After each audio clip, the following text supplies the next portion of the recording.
Hello friends, welcome to my YouTube channel. ನನ್ನ Suvidha classes YouTube ಚಾನಲ್ಗೆ ನಿಮಗೆಲ್ಲ ಸ್ವಾಗತ. ಇವತ್ತು ನಾವು ಇರಾನ್ನ ಕುರಿತು ಪ್ರಚಲಿತ ವಿದ್ಯಮಾನ ಮತ್ತು ಇರಾನ್ನ ಮೇಲೆ ಯಾವ್ಯಾವ್ದ ಕ್ವಶನ್ ನಮಗೆ ಎರೈಸ್ ಆಗ್ಬೋದು ಇರಾನ್ ಮೇಲೆ, ಮತ್ತು ಈ ಖಮೇನಿ ಅನ್ನೋರು ಯಾರು, ಈಗ ರೀಸೆಂಟ್ ನ್ಯೂಸ್ ಇದು. ಇದ್ರ ಬಗ್ಗೆ ಎಲ್ಲವನ್ನ ತಿಳ್ಕೊಳ್ತಾ ಹೋಗುವ. ಇದು ಕರ್ನಾಟಕದ ಎಲ್ಲಾ ತರದ ಎಕ್ಸಾಮ್ಸ್ ಗಳಿಗೆ ನಮಗೆ ಹೆಲ್ಪ್ ಆಗುತ್ತೆ ನೋಡಿ. ಮತ್ತು ಏನೇ ಡೌಟ್ಸ್ ಇದ್ರು ಕಮೆಂಟ್ ಸೆಕ್ಷನ್ ಅಲ್ಲಿ ಹಾಕಿ ಮತ್ತು ಚಾನೆಲ್ ಅನ್ನ ಸಬ್ಸ್ಕ್ರೈಬ್ ಮಾಡ್ಕೊಳ್ಳಿ. ಮುಂದೆ ಹೋಗುವ ಇವತ್ತಿನ ಕ್ಲಾಸಸ್ ನ. ಇವರೇ ನೋಡಿ, ಖಮೇನಿ ಅಂತ ಹೇಳಿದ್ರೆ ಇವರೇ. ಇವರು ಇರಾನ್ ನಲ್ಲಿ ಆಡಳಿತವನ್ನ ನಡೆಸ್ತಾ ಇರ್ತಾರೆ. ಫಸ್ಟ್ ಇರಾನ್ ಬಗ್ಗೆ ತಿಳ್ಕೊಳ್ತಾ ಹೋಗುವ. ಇರಾನ್ ಮಧ್ಯ ಪಾಶ್ಚಾತ್ಯದಲ್ಲಿರುವ ಒಂದು ದೇಶವಾಗಿದೆ. ಇದು ಇಸ್ಲಾಮಿಕ್ ಗಣರಾಜ್ಯವಾಗಿದೆ. ಇದರ ರಾಜಧಾನಿ ಟೆಹರಾನ್ ಆಗಿದೆ. ಇದರ ಜನಸಂಖ್ಯೆ ಸುಮಾರು 85 ಮಿಲಿಯನ್ ಅಷ್ಟು ಇರ್ತದೆ. ಹಾಗಾದ್ರೆ ಇದರ ಪ್ರಸ್ತುತ ಪರಿಸ್ಥಿತಿ ಹೇಗಿತ್ತು? ಪೂರ್ತಿ ಭ್ರಷ್ಟಾಚಾರದಿಂದ ಕೂಡಿತ್ತು. ಆಗಾಗ ಪ್ರತಿಭಟನೆಗಳು ನಡೀತಿರ್ತದೆ, ಮಹಿಳೆಯರ ದಮನವಾಗ್ತಾ ಇರ್ತದೆ. ಇಲ್ಲಿ ವಿದೇಶಾಂಗ ನೀತಿಯನ್ನ ಮತ್ತು ಯುವ ದಂಗೆಗೆ ಮುಖ್ಯ ಕಾರಣ ಆಗಿರ್ತದೆ ಇದು. ಇರಾನ್ ಇಸ್ರೇಲ್ ಸಂಘರ್ಷ ಎಷ್ಟು ಹಳೇದು ಅಂದ್ರೆ ದಶಕಗಳಷ್ಟು ಹಳೇದಾಗಿದೆ ನೋಡಿ. ಇಲ್ಲಿ ಇರಾನ್ ಇಸ್ರೇಲ್ಗೆ ಬೆದರಿಕೆ ಎಂದೇ ಪರಿಗಣಿಸ್ತದೆ. ಇರಾನ್ಗೆ ಒಂದು ಇಸ್ರೇಲ್ ಬೆದರಿಕೆಯಾಗಿದೆ. ಇರಾನ್ನ ಪರಮಾಣು ಕಾರ್ಯ ಇದೆಯಲ್ಲ, ಅದನ್ನ ನಾಶಪಡಿಸಬೇಕು ಅನ್ನೋದೇ ಇಸ್ರೇಲ್ನ ಪ್ರಮುಖವಾಗಿ ಪ್ರಯತ್ನ ಮಾಡ್ತಾ ಇದೆ. ಆದ್ರೆ ಇರಾನ್ ಮತ್ತು ಇಸ್ರೇಲ್ ಮ್ಯಾಪ್ ಅಲ್ಲಿ ಎಲ್ಲಿ ಬರ್ತದೆ ಅಂತ ನೋಡುವ.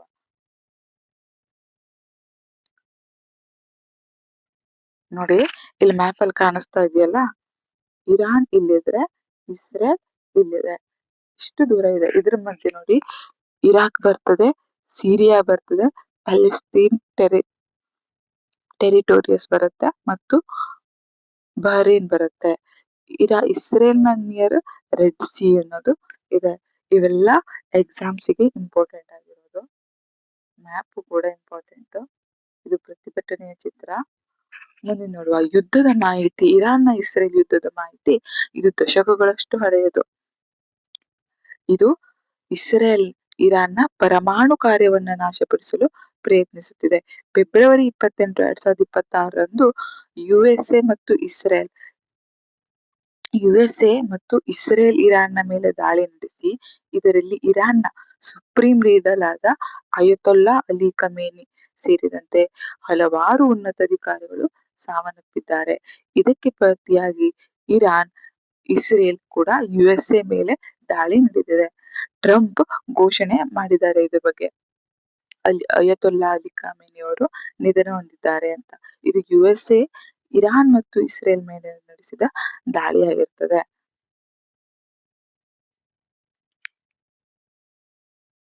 ಮುಂದೋಗುವ ನೋಡಿ. ಹಾಗಾದ್ರೆ ಇದ್ರ ಮೇಲೆ ಯಾವ್ಯಾವ ತರ ಕ್ವಶನ್ ಅರೇಸ್ ಆಗ್ಬೋದು ನೋಡಿ. ಫಸ್ಟ್ ಕ್ವಶನ್, ಇರಾನ್ನ ಸುಪ್ರೀಂ ಲೀಡರ್ ಅಯತೊಲ್ಲಾ ಖಮೇನಿ ಯಾರು? ಅಯತೊಲ್ಲಾ ಅಲಿ ಖಮೇನಿ ಅವರು ಇರಾನ್ನ ಸುಪ್ರೀಂ ಲೀಡರ್, ಇರಾನ್ನವರು. ಇವರು 1989ರಿಂದ 2026ರವರೆಗೆ ಮರಣದವರೆಗೂ ಇವರು ಇರಾನ್ ಅನ್ನ ಮುನ್ನಡೆಸಿದ್ದಾರೆ. ಇರಾನ್ ನಲ್ಲಿ ಹಾಗಾದ್ರೆ ಏನಾಯ್ತು? ಇರಾನ್ ಈಗ ರೀಸೆಂಟ್ ಆಗಿದ್ದು ಅಂದ್ರೆ ಈ ಖಮೇನಿ ಅವರು ದಾಳಿಯಲ್ಲಿ ಕೊಲ್ಲಲ್ಪಟ್ರು. ಯಾರ ದಾಳಿ? ಯುಎಸ್ಎ ಇಸ್ರೇಲ್ ಇರಾನ್ ದಾಳಿಯಲ್ಲಿ.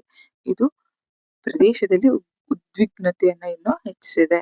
ಹಾಗಾದ್ರೆ ಇರಾನ್ನ ಹೊಸ ನಾಯಕ ಯಾರು? ಇನ್ನು ಘೋಷಿಸಲಾಗಿಲ್ಲ. ಇನ್ನು ತಾತ್ಕಾಲಿಕವಾಗಿ ಯಾರನ್ನಾದ್ರೂ ನೇಮಿಸಲಾಗಿದೆ. ಇರಾನ್ನ ಆರ್ಥಿಕ ಪರಿಸ್ಥಿತಿ ಏನಿದೆ?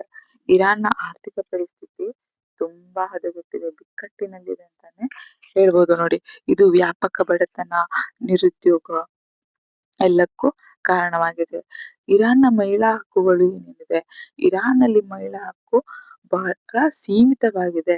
ಮಹಿಳೆಯರು ಇಲ್ಲಿ ತಮ್ಮ ಹಕ್ಕುಗಳಿಗಾಗಿ ಬಹಳ ವರ್ಷಗಳಿಂದ ಪ್ರತಿಭಟಿಸ್ತಾ ಇದ್ದಾರೆ. ಹಾಗಾದ್ರೆ ಇರಾನ್ ನಲ್ಲಿ ಪ್ರತಿಭಟನೆ ಯಾವ್ದಕ್ಕಾಗ್ತಿದೆ ಅಂದ್ರೆ ಆರ್ಥಿಕ ಬಿಕ್ಕಟ್ಟು ಇರ್ಬೋದು, ಭ್ರಷ್ಟಾಚಾರ ಇರ್ಬೋದು, ಧಾರ್ಮಿಕ ಆಡಳಿತ ವಿರುದ್ಧ ಇರ್ಬೋದು.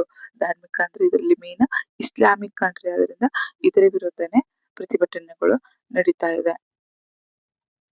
ಇರಾನ್ ಮತ್ತು ಯುಎಸ್ಎ ಸಂಬಂಧ ಹೇಗಿದೆ ಅಂದ್ರೆ ಇದು ಕೂಡ ಉದ್ವಿಗ್ನವಾಗಿದೆ. ಇರಾನ್ನ ಪರಮಾಣು ಕಾರ್ಯವನ್ನ ನಾಶಪಡಿಸಬೇಕು ಅಂತಾನೆ ಯುಎಸ್ಎ ಕೂಡ ಇದು ಮಾಡ್ತಾ ಇದೆ. ಇಸ್ರೇಲ್ ಕೂಡ ಪ್ರಯತ್ನಿಸ್ತಿದೆ. ಇದು ವಿವಾದಾಸ್ಪದವಾದ ಪರಮಾಣು ಕಾರ್ಯಕ್ರಮ ಆದ್ರಿಂದ ಇದು ಇರಾನ್ ಪರಮಾಣು ಶಾಸ್ತ್ರಗಳನ್ನು ಅಭಿವೃದ್ಧಿಪಡಿಸುತ್ತಿದೆ. ಇದು ವಿವಾದಾಸ್ಪದವಾಗಿದೆ ಎಂದು ಇಸ್ರೇಲ್ ಮತ್ತು ಯುಎಸ್ಎ ಆರೋಪಿಸುತ್ತಿದೆ. ಇರಾನ್ ಭವಿಷ್ಯ ಏನಾಗ್ಬೋದು ಹಂಗಾದ್ರೆ? ಇರಾನ್ನ ಭವಿಷ್ಯ ಅನಿಶ್ಚಿತವಾಗಿದೆ. ಇದು ಪ್ರದೇಶದಲ್ಲಿ ಉದ್ವಿಗ್ನತೆ ಹೆಚ್ಚಿಸುತ್ತಿದೆ. ಇದು ನೋಡಿ ಡೇಂಜರಸ್ ಇವೆಲ್ಲ. ಸದ್ಯ ಯುಎಸ್ಎ ಒಂದು ಕಂಟ್ರಿ ಮೇಲೆ ದಾಳಿ ಮಾಡಿತ್ತಲ್ವಾ, ಅದು ಯಾವುದು ಅಂತ ಕಮೆಂಟ್ಸ್ ಅಲ್ಲಿ ಮೆನ್ಷನ್ ಮಾಡಿ. ಹಾಗೆ ಇರಾನ್ನ ನ್ಯೂಸ್ ಕೂಡ ಅಷ್ಟೇ ಎಕ್ಸಾಮ್ಸಿಗೆ ಇಂಪಾರ್ಟೆಂಟ್ ಆಗಿರುತ್ತೆ. ಹೆಚ್ಚಿನ ಇನ್ನೂ ಏನಾದರೂ ನ್ಯೂಸ್ ಬೇಕಾದ್ರೆ, ಯಾವ್ದಾದ್ರು ವಿಷಯದ ಬಗ್ಗೆ ಕ್ವಶನ್ಸ್ ಆಗಲಿ, ವಿಷಯದ ಬಗ್ಗೆ ಬೇಕಿದ್ರೆ ಚಾನೆಲ್ನ ಸಬ್ಸ್ಕ್ರೈಬ್ ಮಾಡ್ಕೊಳ್ಳಿ, ಕಮೆಂಟ್ ಮಾಡಿ. Thank you.